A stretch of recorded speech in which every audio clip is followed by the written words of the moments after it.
Have you ever went into a movie with no to low expectations of a film and came out with a much better experience than expected? Well, here's that scenario, taking my top 10 biggest surprises of 2024.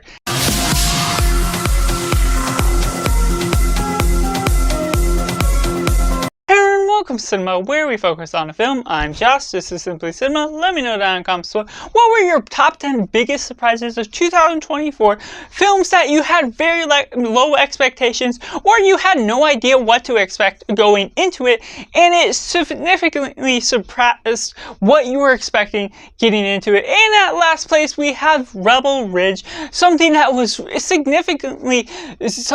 under the radar, what I was expecting out of it. It's something from a director I had not watched any of his films before, didn't know what the style would be like, and I missed several different action films on Netflix because of the different ways that people undermine what all was going on with the quality of Netflix. But this one I went into, felt like a Rambo First Blood, and was just going about this racism, this element of prejudice, what we get out of Aaron Pierre, Don Johnson, how they pull off their performances are significantly better than I might have expected just going about it. And while I do find them to be good actors, the story itself had a great progression and going about throughout. The only complaint really was the second half going into it had a little bit of a jarring shift for the tonal elements, what you're getting out of the story as a whole. This first half being more action, this second half being a little bit of a mystery with that action,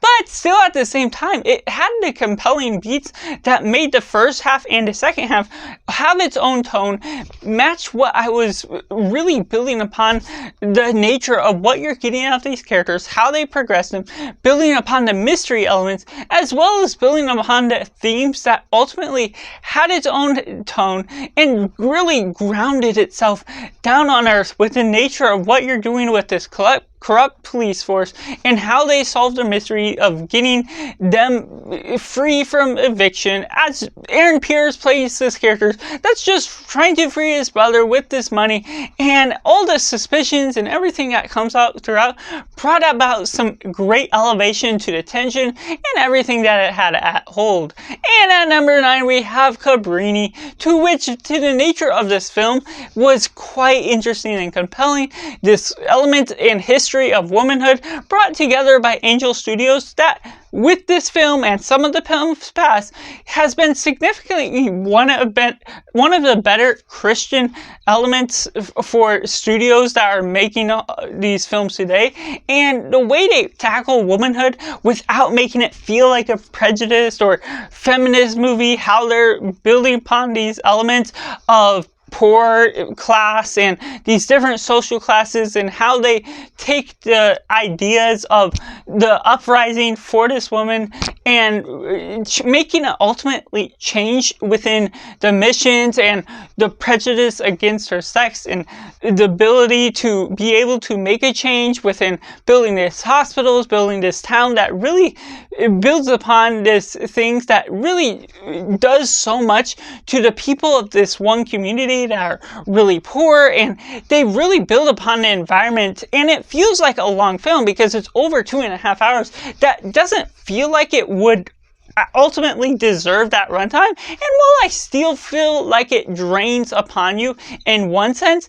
it still has all the right substance that really packs up the runtime. It's not a quick film that you would watch every once in a while. It's something that still has the quality that the scenery, the cinematography makes itself worth it, looks and it has these poor environments that look poor to the nature of what you're doing with the scene setup, how things come about, the changes and unexpected twists that come about along the way with how they build this woman up, how they're making this poetic dialogue that really builds upon the older times that this film is set in. So that's what ultimately changes the game, not necessarily spreading and forcing a Christian message in your face from the get-go. It's still feeling natural with the dialogue, how things come about. It may take liberties with the history, what it does to make it more cinematic, but that's still what you're in for, is a great experience while still feeling authentic to the expressionist times that it's placed in. And at number 8, we have Smile 2. Now, while I didn't have low expectations to this, I watched this right after watching Smile for the first time, and it's fine for the nature of what you're getting out of it, but this one as a sequel was surprising as a horror sequel, feeling deserving and just as good as the first, what you're doing with all these new elements, and it has a different tone than the first. Doesn't feel like a copy and paste, doesn't feel like it's trying too hard to be a sequel and not have anything new to spread with the message, how it's doing it. It's still having a good time with its actions, but also changing about the stakes with what you're setting up with Naomi Watts, taking different things along the way and building up the elevation of the tension as the film progresses on. While it can have a little bit of a slow start, that really makes up for it as it gradually goes along, continues to pace itself in a great manner and build upon these great scenes time and time again, creating so many mysteries of what it's hiding from the audience that is experienced within the character itself, that ultimately takes you into a groundbreaking sort of scene that makes you ultimately question what's real, what's not, and it's constantly changing the game with what it's ultimately doing, leading up to an ending that's ultimately one of the bigger surprises that could lead into something that's really big for the third movie, whatever we get out of it. Just something that's shocking to the fullest extent of what you ultimately do with all the twists and turns throughout the way. And at number 7, we have Sonic the Hedgehog 3. Now, for me personally, I'm not familiar with the Sonic games, but that doesn't take me away from watching the video game movies. And the first one was a fine road trip adventure. The second one, it was too overplayed with how many jokes, other things that wasn't my cup of tea for the way they over stylized the film, made it over comedic in the nature of what it's tackling. Going into Sonic the Hedgehog 3, the first part of it sort of felt the same, but it ultimately led to these other elements where bringing in Shadow, Keanu Reeves playing it, just did so well with what it's doing, bringing an over-dramatic experience for what this film had to ask. And while it's not a grand film, I'm still not putting it in my best films of the year. It's still something, as someone that was not a fan of the first two films, was overjoyed by the nature of the outcome by this because of the way they pulled things off. The overall writing experience that you get out of this, pulling on two Jim Carreys, making it so fun with the Robotnik and his grandfather, just being back and forth, just full Jim Carrey, in Jim Carrey doing his best. So that's all balancing this over dramatic experience with Shadow and his dark story. While it feels familiar, it's still good and a fresh take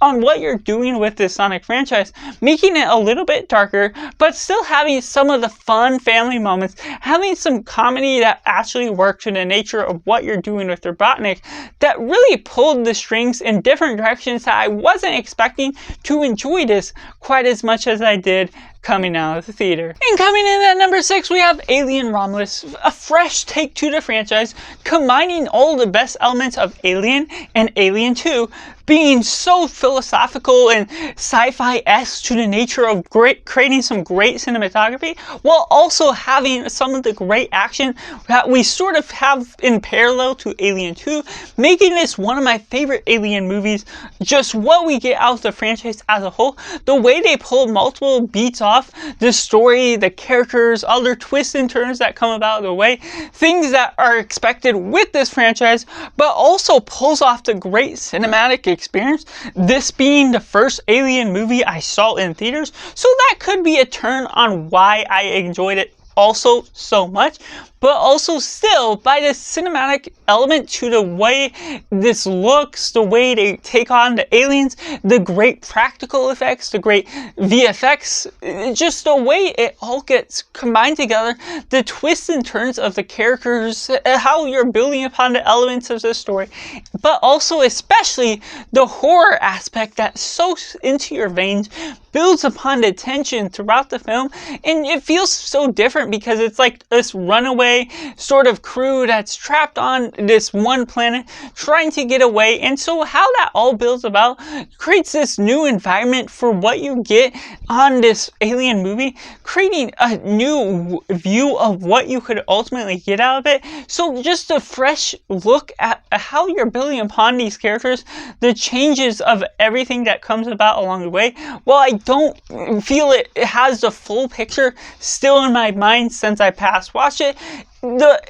imagery and everything that comes about it just still sticks in with me, having a great experience that I did have once it came out in theaters. And at number 5 we have Suncoast, one that I missed when it came out on Hulu when it initially released, but having just gone back into it, wanting to watch an original movie, this one surpassed my expectation for the nature of what it's doing to this drama role. Now we get Woody Harrelson that at times doesn't feel like he needs to be in there, because he almost feels like a star role in order to sell the movie itself, for people to more engage with it, because everything throughout really builds on the boundaries of what you're getting. Woody Harrelson could be a little bit more prevalent throughout the story if they did do more with the mentorship role, but what we get with the mother and the daughter just sort of being on her own, just dealing with her own grief, dealing with her own emotions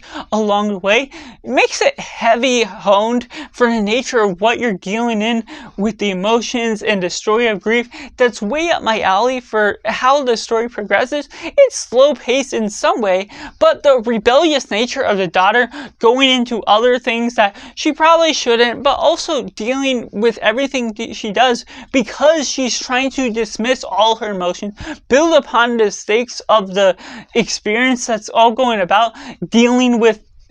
her brother that's going through this really hard time, dealing with this coma of sorts and the condition. There's something that's really honed in, something that really can't be missed for the nature of what you get out of this Hulu movie. And like I said, there's certain beats that can take back from the ultimate overall experience, but I still highly enjoyed and was heavily convicted by the emotions that was all told on throughout, by the friendships that were made, by the different charismatic side characters that built upon their own roles, and you see the influence of her friends or other things that lead her into different directions as she's tackling and dealing with this grief that she's ultimately trying to dismiss just as well. And at number 4 we have Terrifier 3. Now, just like the Sonic franchise, the first two are not my cup of tea. What we get out of Terrifier 1, Terrifier 2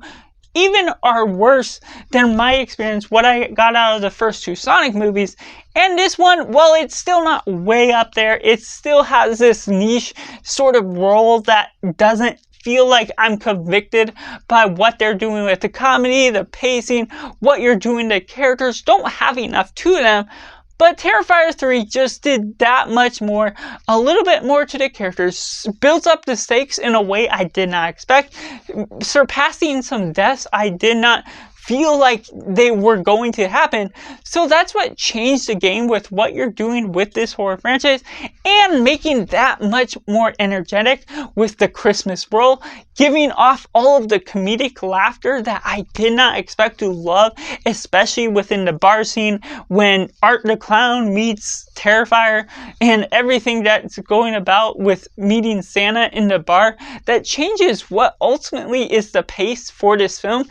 creating some charismatic and fun Christmas moments that really builds upon still the great practical effects, the blood that's gorier than ever, and significantly disturbing by the nature of what all they can pull on with that.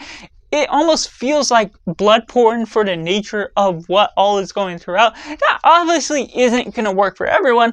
I personally enjoyed certain aspects of that, but the fact that I still was now finally able to enjoy and appreciate Art the Clown for what all he is pulling off, for the different side tropes that they're going on with the evil clown that is his sidekick, and also just the family that you're building up in the main story as a whole, just the conviction of everything that's going about with this horror franchise finally working for the first time within this one. Like I said, it's not the one that really sells me. I'm in absolute love with this franchise. It's not necessarily going to change my take on the first two Terrifier movies, but this one being finally a good one for the nature of what all it's pulling off, being able to be compelled by all the kills that's going on, I'm just deeply satisfied with the outcome of everything that I got from this one. And at number 3, we have Intent Unknown. Now, most people would not be familiar with this one. It was one that was filmed in my hometown that was going about this small independent film that's going about these different psychological motives, this thriller, and just going about this idea of psychology. And there's certain things and connections I have with those that directed and produced it. The way they pulled off certain things, it just built up the elevation where I honestly would have expected a little bit less with the cinematography, with other elements with the characters, that was ultimately convicted by, well, there's still some things that make it feel small, make it feel like it doesn't have the budget that maybe would require it to be a lot more built up and have the grade A actors that makes it significantly better. For many of the actors having their debuts, there's quite a bit of them that really sold the story, really sold their performances from the nature of what you're getting out of the heightened experience, certain things that build up the stakes along the way, taking the twists and turns of what you're doing with the characters, changing the setting at times in order to change what ultimately is coming about with the story, taking about some turns that really built up the psychological motive that me personally as a psychology fan, it's something that I really soaked my teeth into, really just enjoyed the overall experience, having connections to the writers themselves, but even as an unbiased film critic, just being able to really experience the whole motive that was all going on throughout the way, what they did with all these actors, many with their own debuts, just selling the story as it is. And coming in at number 2, we have Thelma. Now this is one that was surprising. I'm not a huge fan of comedies, but even knowing what it was all about, having not really known anything about it going into it, June Squibb was fantastic in what she pulled off with her performance. The writing was quippy and quick and smart with the way they were going about this sort of nursing home sort of woman that was sort of living on her own, that was going about her own adventure, trying to do things on her own, while she had family that was supportive of her, trying to track her in different ways because of the things that she would forget things constantly. Just the way they go about this film with a quick pace in the nature that it does for a directorial debut pulls off so much that's so good with its writing, the way they go about different things, twists, turns, here and there, taking June Squibb, pulling her into this different environment that builds upon these stakes that are small hold, but in the same way builds something cute and big for the nature of what it's tackling as a whole. Just sort of retired sort of element that really takes you into the heart of loving family and building upon that theme, while it still has the heart of a comedy film that, even as someone that's not huge in comedies, this is something that was really lively in building upon the right motives, the right quippy notes to how it's tackling its writing, its dialogue as a whole. And so having the heart of the family, having the big elements for her going across the city, stealing this wheelchair that's motorized, going and walking about, taking her own adventure in order to steal something back, just does so much to the way that all the things that this film has to offer is ultimately pulled off just because this one scam that gets to her. And at number 1, we have Goodrich. Now, I knew a little bit of the description going into it, into the theaters. It has Michael Keaton, it has Mila Kunis, who do fantastic for their own will, as you might expect for some of the roles they've been put into, but this was about an estranged father to his kids, where his wife is divorcing him, and that description alone is something that sounds kind of up my alley, could be hit or miss in some extent, but this being, of course, on the biggest surprise list, it just submersed me into the environment, the characters, the little tonal changes, what they utilize with the actors. Obviously, I expected something that's relatively good out of the actors, but the natural, down-to-earth, misogynistic sort of tone that this film takes on is so deeply embedded within the emotions, within how they take on different things that go about the way, and even having Michael Urie as this side character where you're not necessarily knowing a lot about how he was connected, because Michael Keaton was a parent that never took his kids to school. Other things that builds upon what we get out of the children performances, not out of Mila Kunis, but his new kids that he has just as well. Things you have to tackle with the family lifehood, and Mila Kunis being playing a daughter that has grown up without her father for the most of the time, and having this change in Michael Keaton's fatherhood performance, the way they build upon that, ultimately tackle the arc, is something that's convicting to the nature of something that's emotionally grounded, down to earth. It doesn't have these big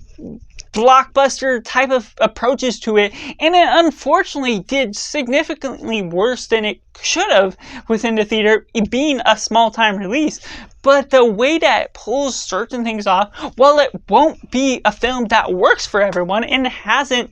fully convicted the audience that did get to see it,